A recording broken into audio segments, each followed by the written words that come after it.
दोस्तों नमस्कार। आप कल्पना कीजिए एक मिनट के लिए कि अगर कोई व्यक्ति मधुमक्खी के छत्ते में हाथ डाल देता है तो फिर उसके बाद उसकी क्या स्थिति होगी। आप इस चीज़ को सोच सकते हैं, इसकी कल्पना कर सकते हैं। और वही स्थिति आज वर्तमान में 2024 के लोकसभा चुनाव में देश के प्रधानमंत्री नरेंद्र मोदी का है, देश के गृह मंत्री अमित शाह का है, आरएसएस के प्रमुख संघ प्रमुख मोहन भागवत का है और तमाम भाजपाई जो मंडली है उन सभी का है। किया क्या है इन सभी लोगों ने? इन सभी लोगों ने दरअसल इस देश के संविधान को छेड़ने की बात कह दी है, इस देश के संविधान में हाथ लगाने की बात कह दी है और वही चीज़ इनके लिए काल बन चुका है। भाजपा के तमाम ऐसे नेता हैं, चाहे वो मेरठ से प्रत्याशी अरुण गोविल हो जो कि नए नवेले बीजेपी में शामिल हुए, उनको बीजेपी ने टिकट दे दिया, चाहे अनंत कुमार हेगड़े हों, लल्लू सिंह हों, ज्योति मिर्धा हों, ऐसे तमाम जो नेता हैं उन्होंने खुले तौर पर पब्लिक मीटिंग के अंदर ओपनली ये स्टेटमेंट दिया, ये बयान दिया कि हमको 2024 में लोकसभा के चुनाव में 400 सीटें इसलिए चाहिए ताकि हम संविधान को बदल सकें। यहाँ पर एक बात आपके दिमाग में एकदम क्लियर कट होना चाहिए कि बीजेपी, वर्तमान में जो बीजेपी है, अमित शाह और नरेंद्र मोदी की जो बीजेपी है, इस बीजेपी के अंदर पूरे देश में सिर्फ दो ही लोग हैं जिनकी चलती है, एक नरेंद्र मोदी हैं और एक अमित शाह हैं। इसके अलावा किसी भी नेता की कुछ भी नहीं चलती है, चाहे वो एक ब्लॉक स्तर का नेता हो, एक पार्षद हो या फिर एक केंद्रीय मंत्री ही क्यों नहीं हो। और बीजेपी के जितने भी नेता हैं पूरे देश भर में मोदी और शाह की अनुमति के बगैर ढंग से सांस भी नहीं ले सकते हैं। कुछ बयान देना तो बहुत दूर की बात है। और इसीलिए जब खुले तौर पर ये नेता बयान दे रहे थे पब्लिक रैली में, लोगों की जनसभाओं में, तो उस चीज़ के लिए उनको अमित शाह और नरेंद्र मोदी की मौन सहमति थी कि तुम लोग ये बोलो। और मुझे ऐसा लगता है कि अमित शाह ने या नरेंद्र मोदी ने ये एक प्रयोग किया था, ये देखने के लिए उन्होंने एक एक्सपेरिमेंट किया था कि हम अपने नेताओं से इस तरीके के बयान दिलवा करके देखते हैं कि समाज में, देश में इसका क्या रिएक्शन होता है। मुझे ऐसा लगता है कि ये लोगों का रिएक्शन देखना चाहते थे। और इस बयान के बाद में, इन चारों नेताओं के इस बयान के बाद में जो रिएक्शन आया देश के अंदर से, उसने नरेंद्र मोदी की और अमित शाह की नींदें उड़ा दी। और उसका खुले तौर पर नज़ारा देखने को मिल गया पहले चरण और दूसरे चरण के चुनाव के दौरान, जब इनकी हालत एकदम पतली हो गई। जब इन्होंने देखा कि इस चुनाव के अंदर ये जो संविधान है ये एक बहुत बड़ा मुद्दा बनने जा रहा है और बन चुका है, फिर अब ये लोग ये डैमेज कंट्रोल करने के फिराक में पड़ गए और अमित शाह, नरेंद्र मोदी बयान देने लगे। नरेंद्र मोदी बोलते हैं कि खुद बाबा साहब भी अगर आ जाएं तो इस संविधान को नहीं बदल सकते हैं, आरक्षण को ख़त्म नहीं कर सकते हैं।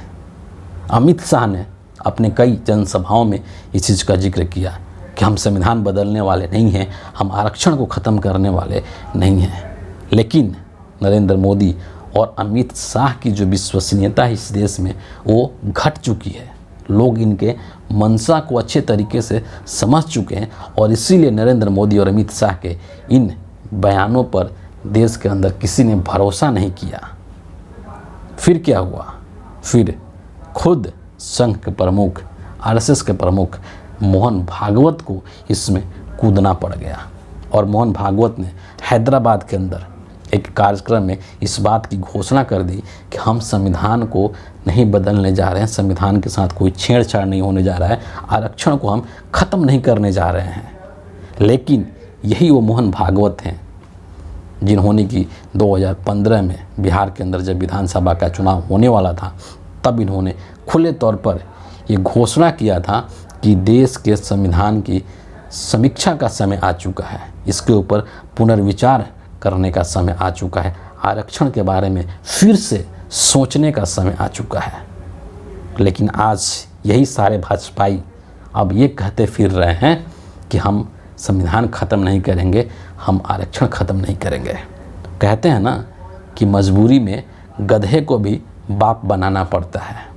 वही हालत इन भाजपाई नेताओं की है कि आज चूँकि 2024 का लोकसभा का चुनाव हो रहा है और उस चुनाव में इनकी हालत अब पतली हो चुकी है। संविधान एक बहुत बड़ा मुद्दा बन चुका है और इसीलिए ये लोग इस देश के लोगों के वोट को पाने के लिए अब ये बयान दे रहे हैं कि हम संविधान को ख़त्म करने नहीं जा रहे हैं, हम आरक्षण को ख़त्म करने नहीं जा रहे हैं।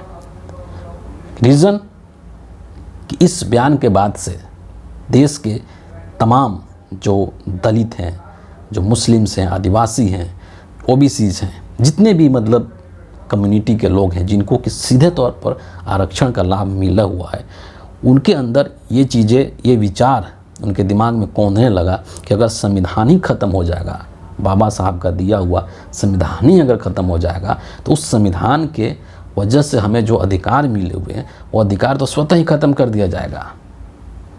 और यही जो अधिकार छीन जाने का डर था उसने सभी लोगों को गोलबंद कर दिया, सभी लोगों को एकता के सूत्र में पिरो दिया। और आज यह हकीकत बन चुका है कि 2024 के लोकसभा के चुनाव का एक बहुत ही महत्वपूर्ण, बेरोजगारी और महंगाई के बाद तीसरा एक बहुत ही महत्वपूर्ण मुद्दा बन चुका है संविधान।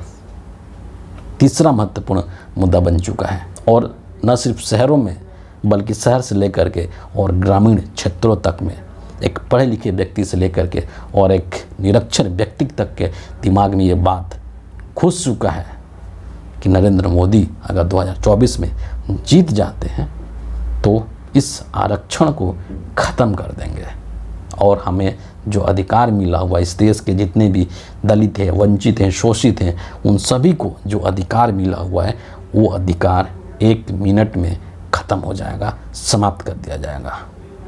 यही चीज़ नरेंद्र मोदी की गले की फांस अब बन चुकी है। एक यहाँ पर बहुत ही महत्वपूर्ण चीज़ है और उसके पहले कि अब इस चीज़ को इंडिया अलायंस के जितने भी नेता हैं वो लगातार अब इस चीज़ को लेकर के आवाज़ उठा रहे हैं, चाहे अखिलेश यादव हो, चाहे तेजस्वी यादव हो, चाहे राहुल गांधी हो, मल्लिकार्जुन खड़गे हों, ये सभी लोग अब इस चीज़ को एक मुद्दे के रूप में देख रहे हैं कि हम लोग संविधान को बचाने के लिए चुनाव लड़ रहे हैं, संविधान को हम लोग ख़त्म नहीं होने देंगे। और राहुल गांधी ने एक फिर इन्होंने रैली के अंदर एक बयान दिया कि भारतीय जनता पार्टी आरक्षण ख़त्म करो गैंग का अड्डा है और नरेंद्र मोदी उसका सरगना है।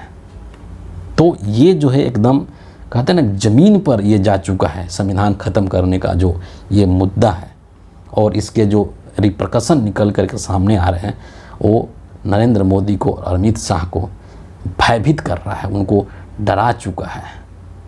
उनको ये लग रहा है कि ये जो संविधान का मुद्दा है ये हमसे हमारी कुर्सी छीन रहा है, क्योंकि इस देश के अंदर आप देखेंगे कि दलित हैं, आदिवासी हैं, है ना, बाकी जो लोग हैं जिनको कि सीधे तौर पर आरक्षण का लाभ मिला हुआ है वो एक काफ़ी अच्छी खासी संख्या में हैं और वो सीधे तौर पर अब बीजेपी के खिलाफ वोट कर रहे हैं।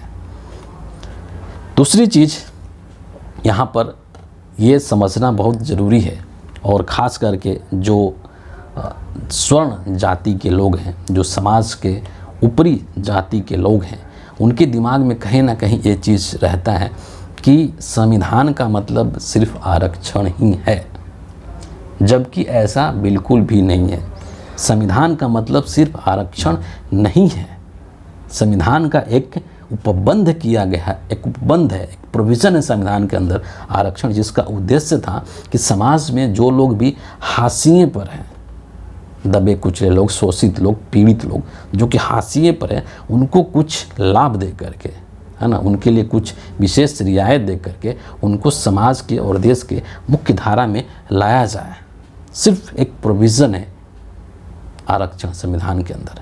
उसके अलावा संविधान बहुत कुछ है, बहुत कुछ है जिसने कि आपको सबसे अहम चीज़ कि आपको एकता का पाठ पढ़ाया, जो कि देश के अंदर समानता और न्याय की बात करता है।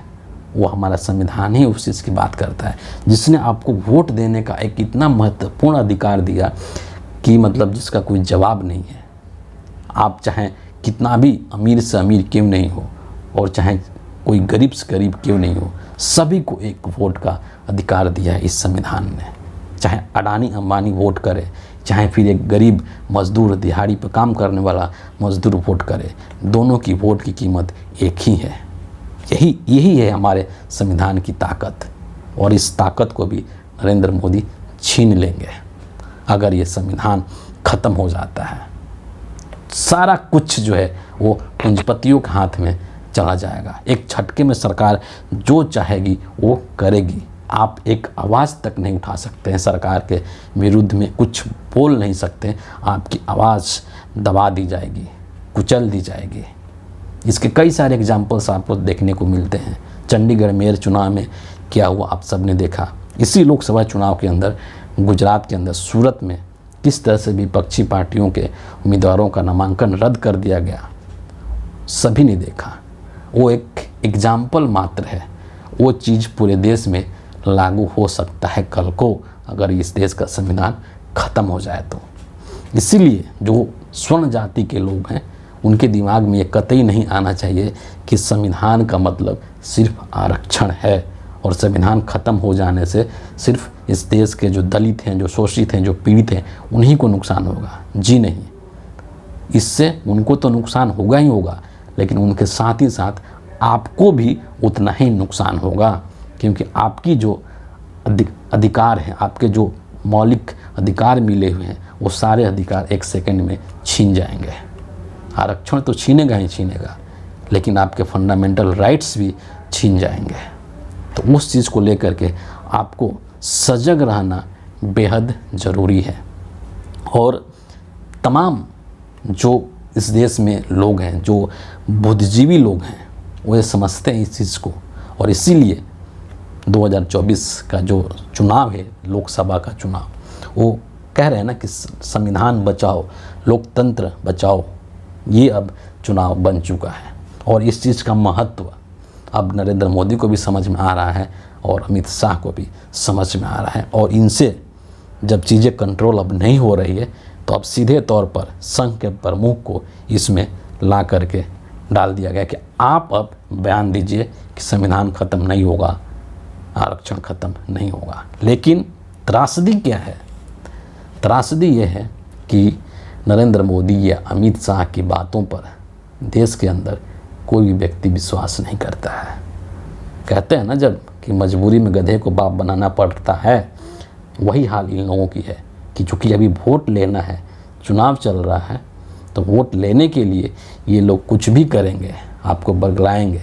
लेकिन इनकी असल मंशा जो है वो वही है कि संविधान को ख़त्म कर दिया जाए, क्योंकि इन्होंने ना तो कभी संविधान का सम्मान किया और ना ही कभी बाबा साहब अम्बेडकर का इन लोगों ने सम्मान किया।